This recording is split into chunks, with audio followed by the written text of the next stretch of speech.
Good afternoon there, cowboys, cowgirls, and outlaws. Welcome to the Slick Sixguns Network Facebook page. And if you're listening into this live stream, as I said, we were going to have a couple live streams this week.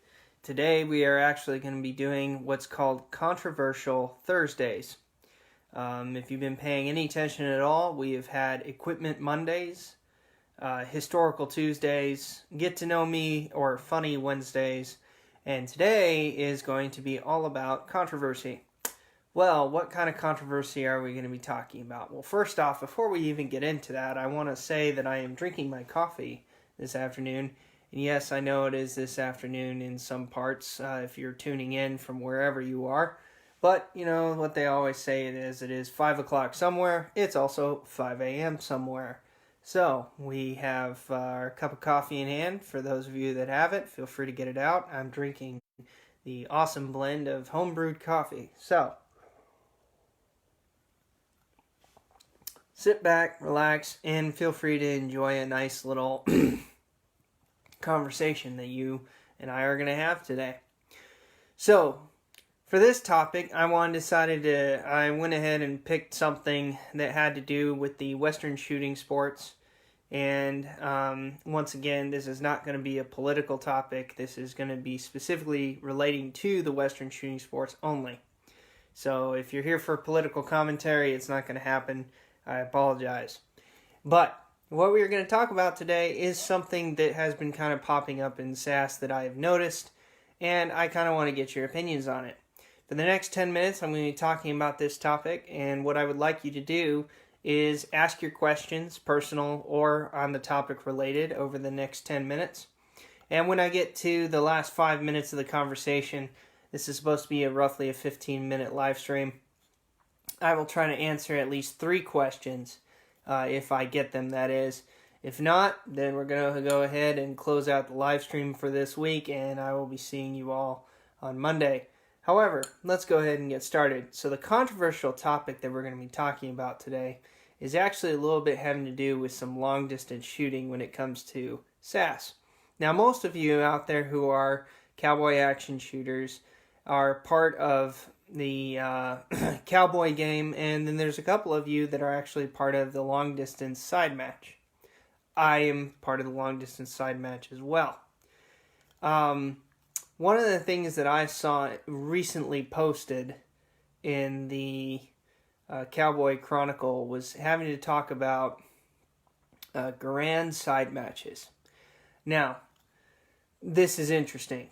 The reason why I say that is because, yes, it is a caliber that would fall in the BAM category, or the bolt-action military rifle.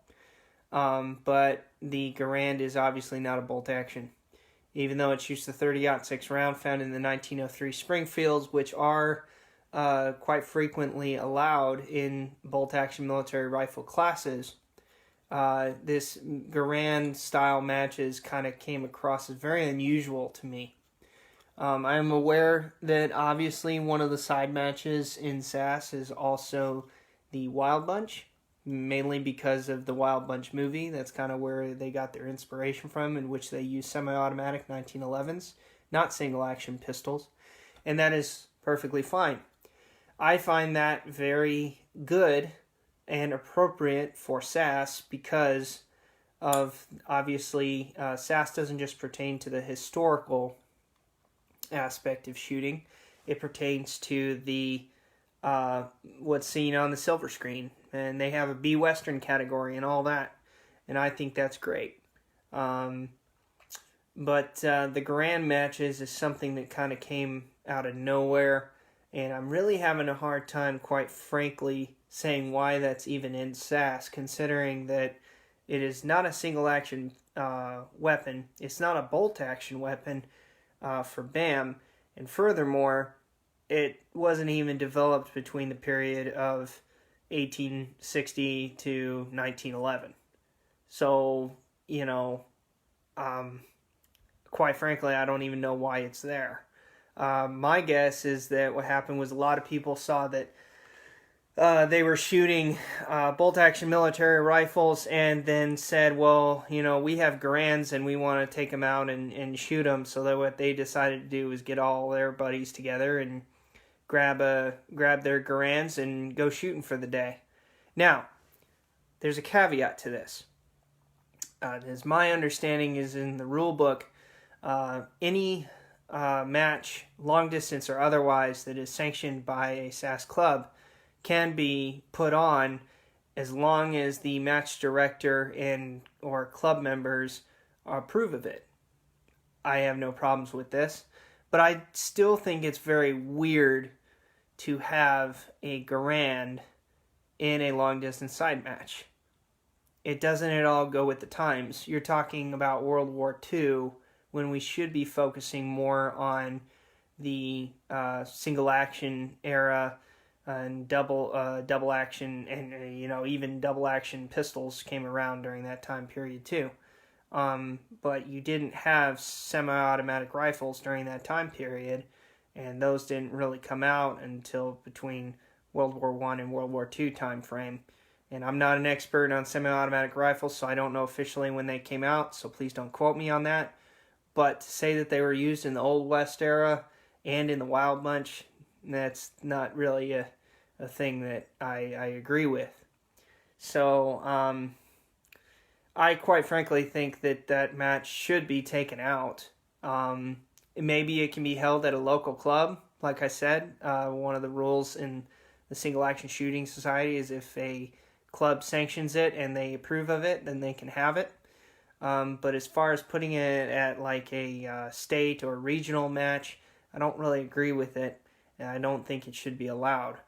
Let me know what you think. Quite frankly, it is an interesting topic. It was, like I said, it came up in the Chronicle, on the Cowboy Chronicle specifically, not too long ago. For those of you who are in Single Action Shooting Society and you're a member of SAS, you'll get what's called the Cowboy Chronicle every 4 months or so in a paperback form or electronic form, and it's just kind of the SAS newsletter.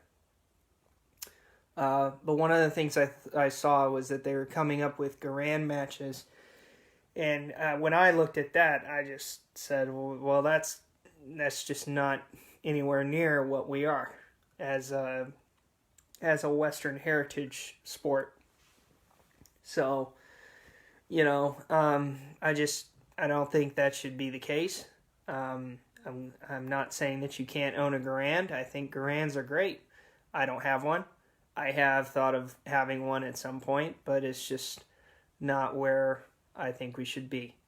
If you have been in these side matches with the Garands, by all means, hope you guys had fun with that.